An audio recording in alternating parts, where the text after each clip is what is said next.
Ces différentes prières visent un seul objectif, la paix et l'unité nationale, et se souvenir des événements qui se sont déroulés dans le pays.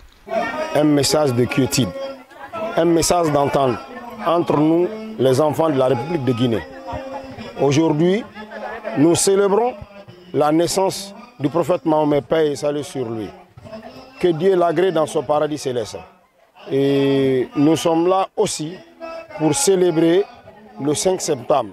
Quand je dis que nous célébrons le 5 septembre, c'est en lisant et en s'approchant au bon Dieu, en demandant la clémence du bon Dieu. Prière pour l'âme des personnes qui ont défendu le pays et prier pour ceux qui sont au pouvoir, car le président du Sérédandia estime que la paix n'a pas de prix.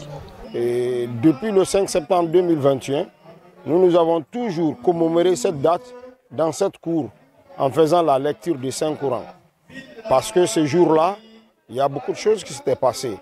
Alors il y a eu des Guinéens qui sont tombés et il y a eu des Guinéens qui ont réussi à relever le défi. Alors aujourd'hui, qu'est-ce que nous pouvons faire?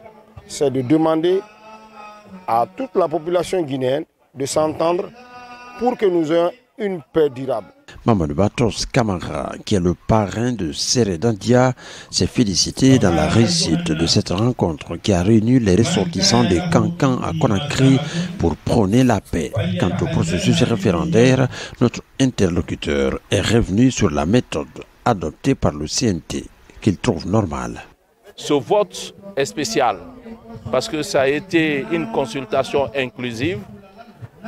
Ça a été la vision globale de tous les Guinéens et c'est ce qui a été fait parce qu'il a intimé le CNT d'aller dans les coins, les recoins, recueillir les impressions des citoyens afin que cette constitution ne soit pas une constitution de copier-coller.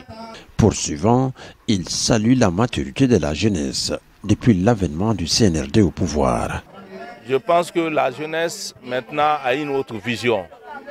La vision du bien-être, la vision de leur propre formation, la vision pour que nous soyons vraiment le devenir de ce pays. Un pays sans jeunesse, c'est un pays qui vaut à l'échec. Le Sérédandia numéro 4 est persuadé que le général Mamadi Doumbouya peut sortir la Guinée de l'impasse et établir les bases d'un développement du pays souvent perturbé par des tensions. Ceci avec le soutien des Guinéens.